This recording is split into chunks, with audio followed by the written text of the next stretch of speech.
There's an old rule in American constitutional law. The institution you build today may be the one that constrains you tomorrow. For nearly 5 years, President Trump has counted on the Supreme Court he reshaped, a 6-3 conservative majority that sided with his administration in almost every major challenge since his return to the White House in January. But on Tuesday, December 23rd, that assumption shattered. In a stunning 6-3 decision, the Supreme Court blocked Trump from deploying 300 National Guard troops to Chicago. The vote wasn't even close. And the justice who wrote the deciding opinion? Brett Kavanaugh, one of Trump's own appointees. This wasn't just a legal setback. According to constitutional scholars, this was the Supreme Court drawing a line on presidential power that hasn't been drawn this clearly in decades. And what happened next reveals a pattern that should concern anyone watching the expansion of federal military authority on American streets. Before we continue, make sure you hit that subscribe button. We're covering the political stories that mainstream media won't tell you properly, and your support helps us keep doing this work. You probably saw the news. Trump lost a Supreme Court case about National Guard deployment. The court blocked 300 troops from being sent to Chicago while a legal challenge proceeds. Pretty straightforward, right? But here's what most outlets didn't tell you. This is the second time in 4 days that Trump's own Supreme Court has ruled against him on the emergency docket. Intelligence sources familiar with the court's operations say this represents an extraordinarily rare pattern. Since Trump returned to office in January 2025, the Supreme Court had backed his administration in nearly every emergency application, until now. And the issue at stake wasn't just Chicago. According to legal experts, this decision affects Trump's ability to deploy military forces to any Democratic-led city in America. Portland, Los Angeles, Memphis, San Francisco, all the cities where Trump has threatened or already deployed National Guard troops. Look, I've studied military deployment cases for decades, and I can tell you, what makes this decision extraordinary is the statute Trump tried to invoke. Trump relied on 10 U.S.C. Section 12406, a law that allows a president to federalize National Guard troops when there's a rebellion or danger of rebellion, or when he cannot, with the regular forces, execute the laws of the United States. The last time a president tried to use this specific authority for domestic deployment against the objection of a state governor was during the Civil Rights era, and even then, there was documented evidence of actual mob violence preventing the execution of federal law. So what did Trump claim? Violent riots in Chicago were creating a rebellion that prevented immigration and customs enforcement from doing its job. He said federal officers were being assaulted, federal property was being destroyed, and local police were refusing to help. But here's what federal judges found when they actually examined the evidence. U.S. District Judge April Perry, a Biden appointee, yes, but follow the evidence she cited, reviewed declarations from Department of Homeland Security officials and compared them to what was actually happening on the ground. According to her October ruling, the protests at the ICE facility in Broadview, Illinois were largely peaceful. When incidents did occur, local law enforcement responded. Federal facilities remained open. Immigration enforcement continued. Judge Perry wrote something remarkable in her decision. She said the Trump administration was equating protests with riots and showing a lack of appreciation for the wide spectrum that exists between citizens who are observing, questioning, and criticizing their government, and those who are obstructing, assaulting, or doing violence. And this is where it gets dangerous for the separation of powers. Let me break down exactly what the Supreme Court decided, because the details matter here. 6 justices voted to block Trump's deployment. 3 dissented. The majority opinion was unsigned, meaning the court spoke as an institution rather than through a named justice. But Justice Brett Kavanaugh wrote a separate concurring opinion that reveals the court's thinking. Kavanaugh agreed with blocking the deployment, but he wanted to do so on narrower grounds.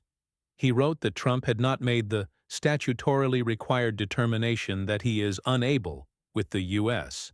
military, as distinct from federal civilian law enforcement officers, to ensure the execution of federal law in Illinois. In other words, Trump never actually proved he needed the National Guard. He just asserted it. The three dissenters were Justices Samuel Alito, Clarence Thomas, and Neil Gorsuch, the court's most conservative wing.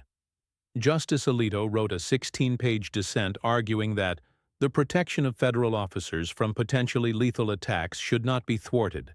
But get this. Even Alito acknowledged that federal courts have the power to review presidential decisions to deploy troops domestically. He just thought the court should give the president more deference. Now, the Supreme Court's majority opinion hinged on a law most Americans have never heard of: the Posse Comitatus Act of 1878.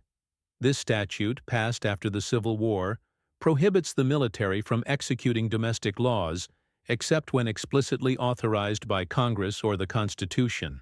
According to military historians, it was designed to prevent exactly what Trump attempted: using federal troops as a domestic police force. The court concluded that the phrase regular forces in Section 12406 likely refers to the regular U.S. military, not civilian law enforcement. This interpretation means that before calling up the National Guard, the president must have constitutional or statutory authority to deploy the actual military, and must be unable, with those forces, to execute the law. As the court wrote, such circumstances are exceptional, and this is where the government's case fell apart. The Justice Department submitted declarations claiming that violent protests had greatly impeded immigration enforcement in Chicago.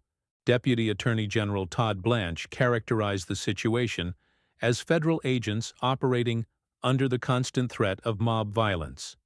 But when Judge Perry examined those declarations, she found significant problems. Two declarants failed to mention that grand juries had declined to indict 3 individuals whose arrests they cited as evidence of violence. According to the court record, the declarants described events as more severe than what actually occurred. The Chicago Police Department and local officials submitted their own declarations, saying they had responded to every request for assistance and that protests were manageable. Judge Perry noted something particularly telling. On October 4th, when federal agents reported being rammed by civilian vehicles, the Chicago Police Department's internal dispatch stated, "No units will respond to this." That sounds damning for local police, right? But here's the context Judge Perry uncovered. By that point, federal agents had already fired weapons at protesters. Local police were being told not to respond to a federal law enforcement incident that had escalated beyond their jurisdiction. So this isn't just about Chicago. According to court filings reviewed across multiple jurisdictions, the Trump administration has deployed or attempted to deploy National Guard troops to at least 6 major cities. Washington, D.C., with over 2,200 troops currently deployed. Los Angeles, where deployment was initially blocked, then partially allowed by the Ninth Circuit.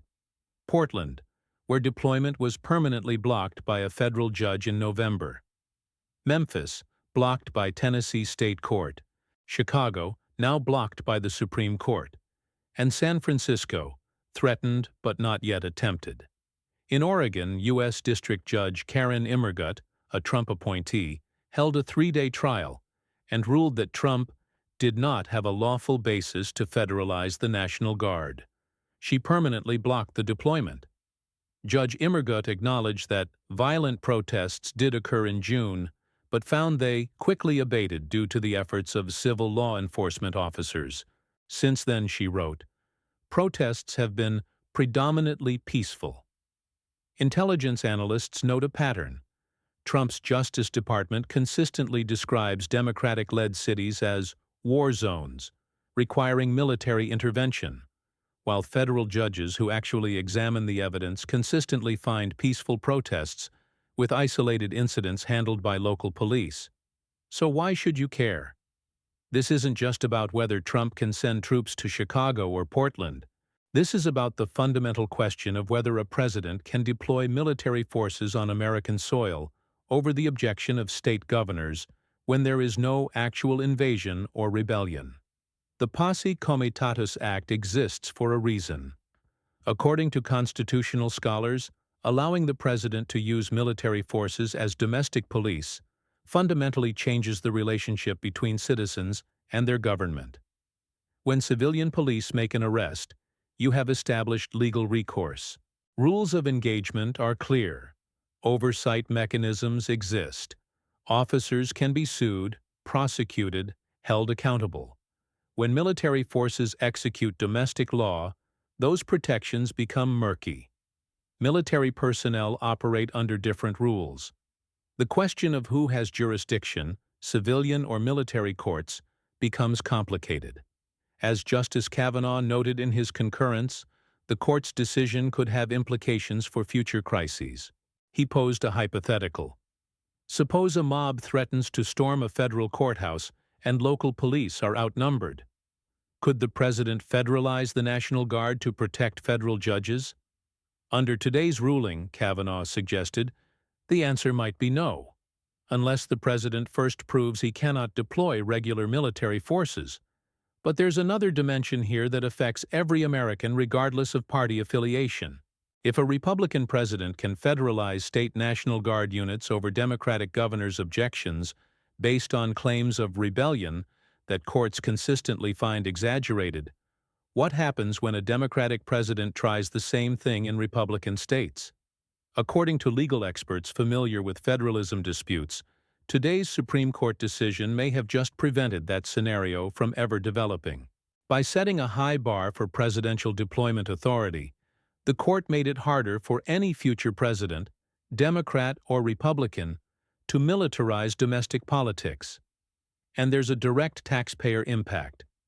According to government budget documents, deploying over 2,200 National Guard troops in Washington, D.C. alone costs taxpayers approximately $15 million per month.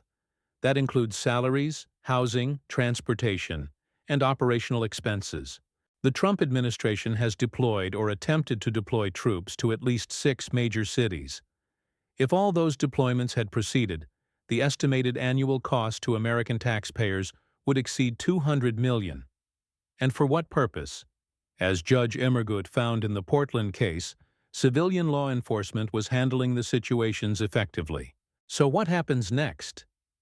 If current legal challenges continue following this Supreme Court precedent, Trump's ability to deploy National Guard troops to Democratic cities is effectively neutered. The administration would need to demonstrate actual rebellion or invasion, not just protests they disagree with. Watch for the Justice Department to appeal decisions in Portland and other jurisdictions, but legal analysts suggest those appeals face long odds after today's Supreme Court ruling. Now the administration has 3 potential paths forward. First, they could ask Congress to pass new legislation explicitly authorizing military deployment for immigration enforcement. But that would require Democratic support in a closely divided Congress, which seems unlikely. Second, they could invoke the Insurrection Act, a separate statute that gives the president broader authority to deploy military forces domestically. But according to constitutional scholars, that statute requires evidence of actual insurrection, a higher bar than Section 12406. Third, and this is what some administration officials have suggested privately, they could simply deploy regular U.S. military forces instead of the National Guard, arguing that the Supreme Court's decision only addressed Guard deployment.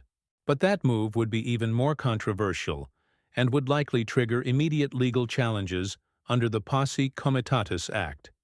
Watch for 3 things over the next month. First, watch Trump's public statements about this ruling. If he attacks the Supreme Court, his own court, it signals that he's considering more extreme measures to circumvent the decision. Second, watch whether the 2,200 National Guard troops currently in Washington, D.C. remain there. A separate legal challenge to that deployment is pending. If the D.C. judge follows the Supreme Court's reasoning, those troops will have to leave. Third, Watch for changes in ICE enforcement tactics. According to sources familiar with immigration operations, if the administration cannot use military support for protective functions, ICE may be forced to scale back operations in cities where local police don't cooperate. History suggests that when presidents face constitutional constraints on military power, they often find creative workarounds. The question is whether federal courts will accept those workarounds or continue drawing lines. I want to hear from you in the comments. What city are you watching from? And what's your take on this situation? Make sure you're subscribed to this channel so you don't miss our next analysis. And if you found this valuable, hit that like button. It helps us reach more people who want the full story behind the headlines. We're going to keep following this story as it develops. The question now isn't whether Trump wanted to deploy military forces to American cities.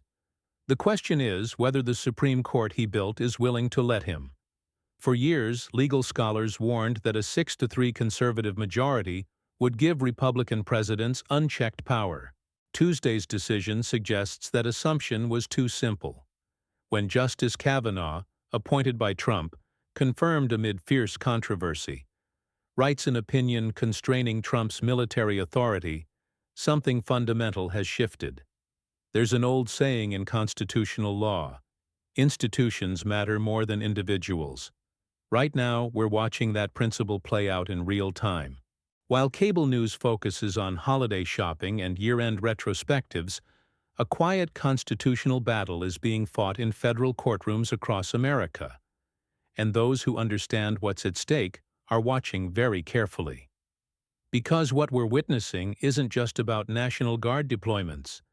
It's about whether the American system of checks and balances can constrain presidential power when that power is tested.